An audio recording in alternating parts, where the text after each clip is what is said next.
Imagine you're flying through space.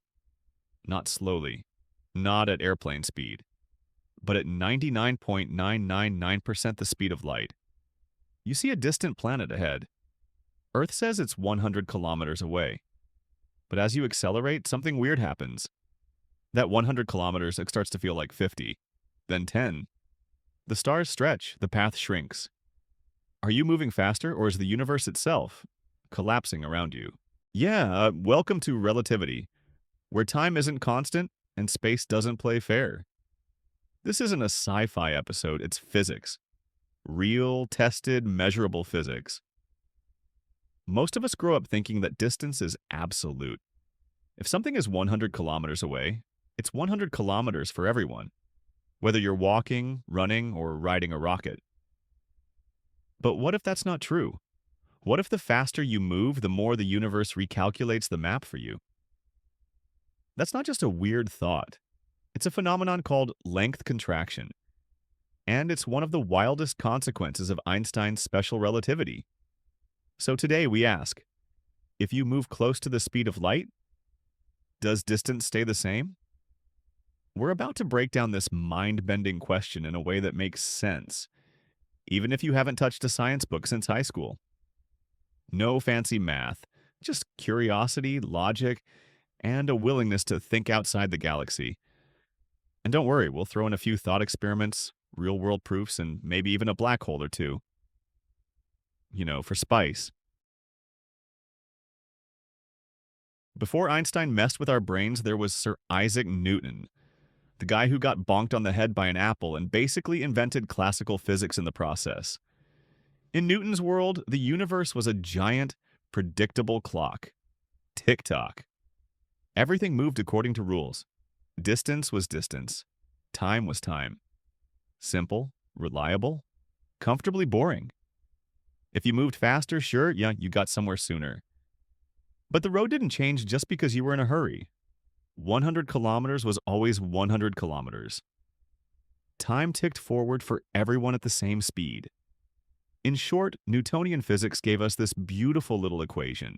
Speed equals distance divided by time. And that was it. That was physics. You could throw a rock, shoot a cannonball, launch a ship. All of it could be predicted using this one holy trinity of motion. As long as you knew two of the variables, the third one popped right out. Let's say you drive a car for 2 hours at 50 kilometers per hour. Congrats, you've gone 100 kilometers. It didn't matter if you were happy, angry, upside down, or listening to techno. Time and space were rock solid. This idea that space and time were absolute ruled physics for nearly 200 years. But here's the twist. In the late 1800s, scientists started noticing something weird. When they measured the speed of light, it didn't behave like anything else. Whether the observer was standing still, running, or riding a unicorn, the speed of light stayed exactly the same. Wait, what? That's not how speed is supposed to work. If I throw a ball towards you while you're running, its speed should look different than if you were standing still. But with light, it didn't matter. It always hit the speed limit. 299,792,458 meters per second. That threw a black hole, into Newton's clean equations. Because if the speed of light doesn't change, then either time has to bend or distance has to bend, or maybe both. And this is where things get juicy, because it turns out Newton's version of reality only works at low speeds, the kind humans are used to, but the universe, it plays by relativistic rules. Okay, so light speed doesn't change, no matter who's watching or how fast they're moving. That's weird, right? For Newton, that would be like someone changing the rules of math mid-equation. But instead of denying it, Einstein leaned in and said, well then, maybe space and time aren't what we thought they were. Boom. That idea became the foundation of special relativity, published in 1905. Einstein proposed something radical. Space and time are not separate. They're part of a single woven fabric called space-time. And this fabric is flexible, meaning the faster you move through space, the slower you move through time. And the more space itself contracts in the direction of motion. Yep, you heard that right. Go fast enough and length physically shrinks on you, but only from your point of view. But don't get too excited. It's not like you can cheat the system and teleport places, because while distance shrinks, time also stretches, and we'll get to that soon. For now, just remember this. In Einstein's world, distance is no longer universal. It's relative, and depends on how fast you're moving. If two people travel the same path at different speeds, they'll disagree about how long the journey was, and they'll both be right in their own frames of reference. Welcome to relativity, where truth depends on who's asking. So, we've established that distance isn't fixed. But what about time? Let's say you're flying your super futuristic spaceship again, aiming for that 100-kilometer destination. Only this time, let's focus on the clock on your wrist and the one back on Earth. Here's the kicker. The faster you move through space, the slower your clock ticks, compared to someone standing still. This is time dilation, and it's one of the weirdest, coolest, and most well-tested parts of relativity. Fast equals slow? From your point of view, everything feels normal. Your heart beats, your thoughts flow, your coffee gets cold at the usual pace. But if someone back on Earth could watch you moving at near light speed, they'd freak out. Because from their perspective, you're in slow motion. Your heart beats slower, your brain processes slower. Even your atoms vibrate more slowly. Here's the mind bender. This isn't some optical illusion. Time is actually passing more slowly for you, the traveler.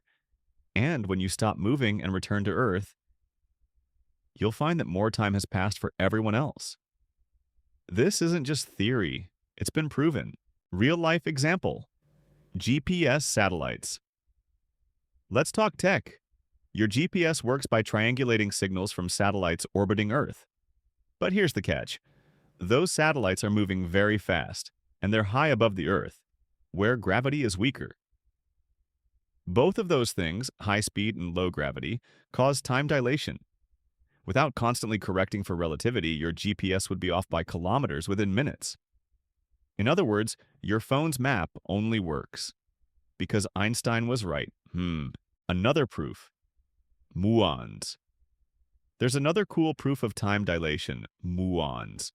Tiny subatomic particles created when cosmic rays hit Earth's atmosphere. These things live for a millionth of a second. They shouldn't make it to the ground, and yet we detect them all the time. Why? Because they're moving so fast that time slows down for them. From their point of view, the trip is short and quick. From ours, they live much longer than they should. Boom. Time dilation in action. So now you've got two ingredients. Length contraction, space shrinks as you go faster.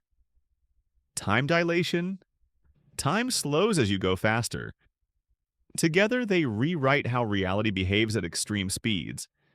And they're not just some sci-fi plot device, they're real. They're measured, and they're shaping your life, then whether you know it or not. All right, so we've seen how space shrinks and time slows as you approach the speed of light. But here's the million-dollar question. How do these two effects combine? What does the journey really feel like? To understand this, think of space and time as dance partners. Individually, they can do their own moves, but when you speed up, they start to coordinate perfectly. The cosmic dance. From your perspective on the spaceship, the distance to your destination gets shorter. Length contraction in action. Your clock ticks slower. Time dilation doing its thing. These two effects work together so that the speed of light remains constant. It's like the universe's way of saying, you can't cheat me, you can't go faster than me. The twin paradox, a classic thought experiment. Imagine twins. Alice stays on Earth, Bob takes a super fast rocket trip. Bob speeds off near light speed, then comes back. Who's older? Alice, of course. Why? Because Bob's time slowed down during his trip. From Alice's viewpoint, Bob's journey was long and arduous. But for Bob, it was a short hop.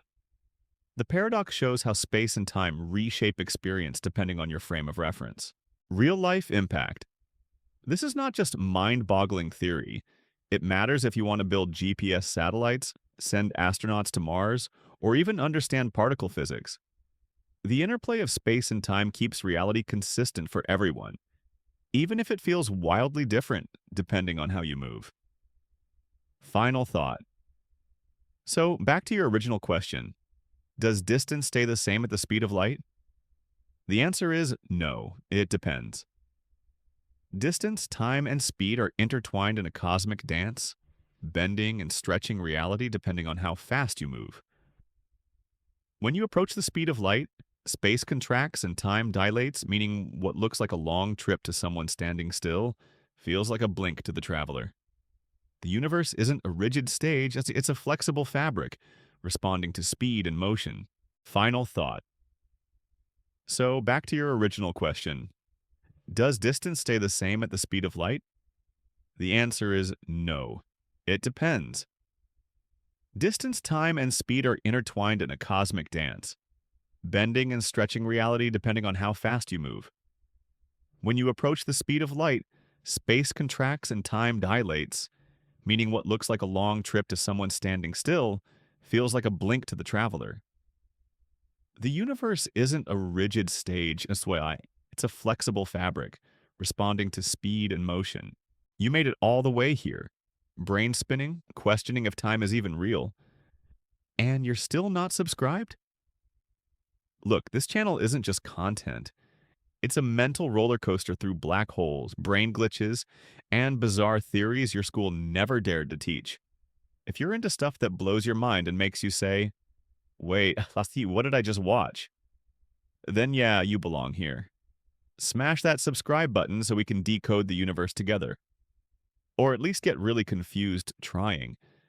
And hit the bell too, because if time is fake, notifications better be real. Let's get lost in the weirdest questions of existence. One rabbit hole at a time.